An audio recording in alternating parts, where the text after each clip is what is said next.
Assalamualaikum warahmatullahi wabarakatuh. Teman-teman, ada dua hamzah di dalam penulisan bahasa Arab.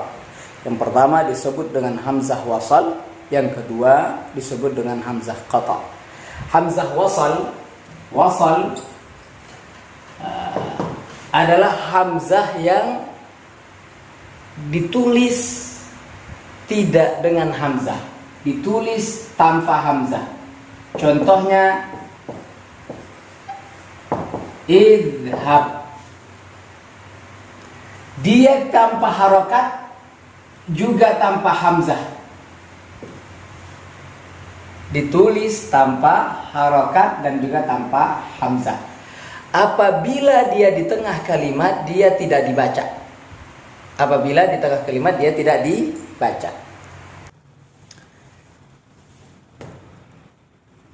Jadi kalau dibaca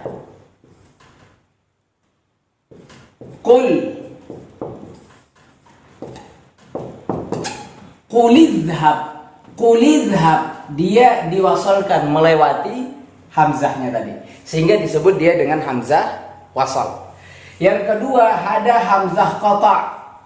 Hamzah qata adalah hamzah yang ditulis dan dibaca. Misalkan apa? Adhaba. Ini walau bagaimanapun dia akan dibaca. Qul adhaba. Dia tidak boleh langsung ke sini, tapi dia tetap qul adhaba. Ini namanya adalah hamzah qata. Yang di atas adalah hamzah wasal. Hamzah wasal ditulis tapi tidak dibaca. Hamzah qata dibaca dan ditulis. Ini adalah membedakan hamzah wasal dan hamzah qata. Apabila hamzah wasal berasal dari kata sulasi yang bentuknya amar, fiil sulasi dari fiil amar sulasi, seperti apa tadi? Idhab, maka hamzahnya wajib wasal. Apa contoh lagi? Ijlis, dia juga wajib wasal. Yang sifatnya berasal dari 3 huruf sulasi itu adalah misalkan zahaba, jalasa, tetap 3 huruf, ya. Maka apabila fi'il amarnya ditulis tanpa hamzah atau ditulis dengan hamzah wasal, ya, tidak dengan hamzah, tidak dengan harakat. Nah, kemudian kalau dia khumasi apabila terdiri dari 5 huruf yang sifatnya fi'il madhi, ijtama'a, maka hamzahnya wasal, ijtama'a. Dan apabila menjadi fi'il amarnya ijtami', ifta'ala, ifta'il, dan masdarnya ijtima'an atau ijtima'un, maka seluruh hamzah di sini adalah hamzah wasal. Seluruh hamzahnya adalah hamzah wasal. Begitu juga kalau sudasi, contohnya apa?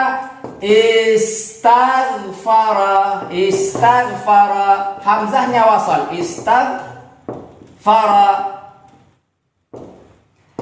Kalau fi'il madhinya, fi'il amarnya istaghfir,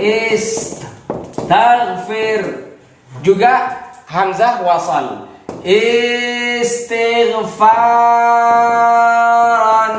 juga hamzah wasal. Madhi, amar, dan masdar, hamzah wasal. Ya, ini sudah final, tidak boleh dirubah-rubah. Ya, penulisannya berarti adalah hamzah wasal, sudasi, khumasi, sulasi. Sulasi hanya berlaku pada amarnya saja, pada fi'il amarnya saja. Ya, ini final. Kemudian teman-teman, ada beberapa isim-isim tertentu. Ibnun, ibnatun, ibnatun.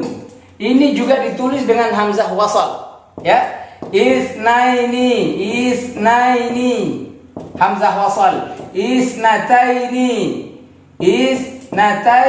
isnataini. Ya, ditulis juga dengan hamzah wasal.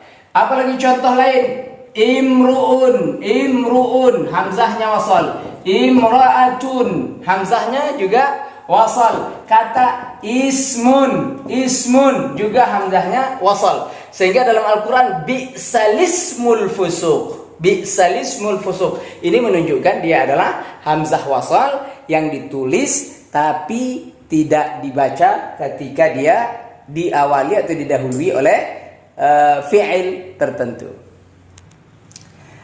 Kemudian teman-teman, kita lanjutkan penulisan hamzah, hamzah fi awalil kalimah, hamzah di awal kata.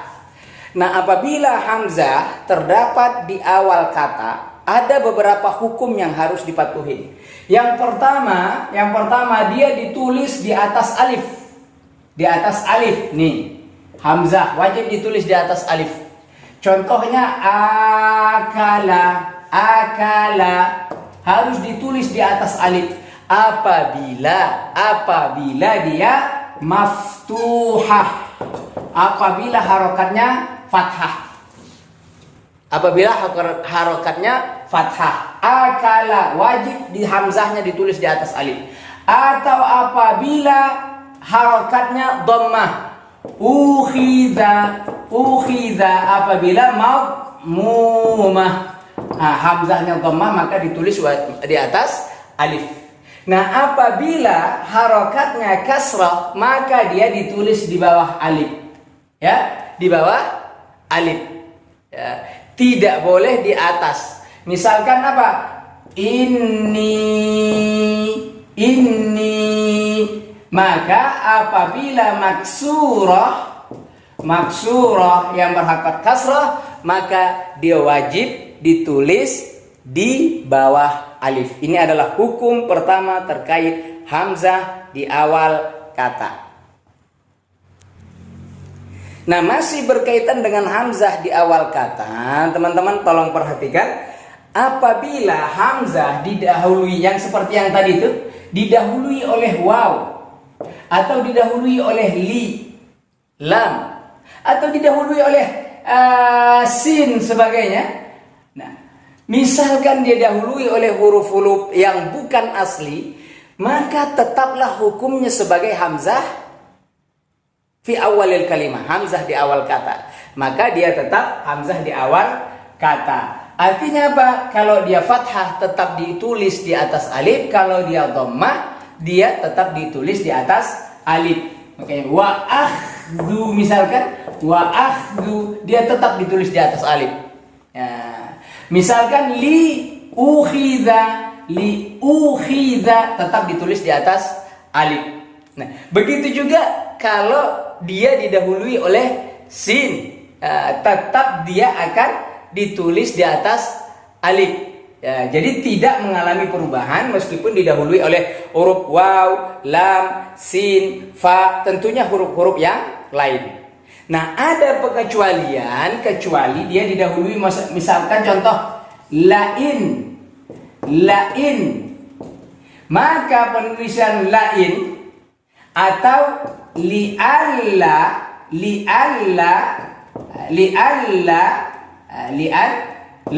Nah, penulisan ini bisa ditulis dengan li'alla. Ini hukumnya sudah berubah. Yang dua ini sudah masuk hamzah fi wasatil kalimah, hamzah di tengah kata, yang hukumnya akan kita bahas nanti di video yang lain. Assalamualaikum warahmatullahi wabarakatuh.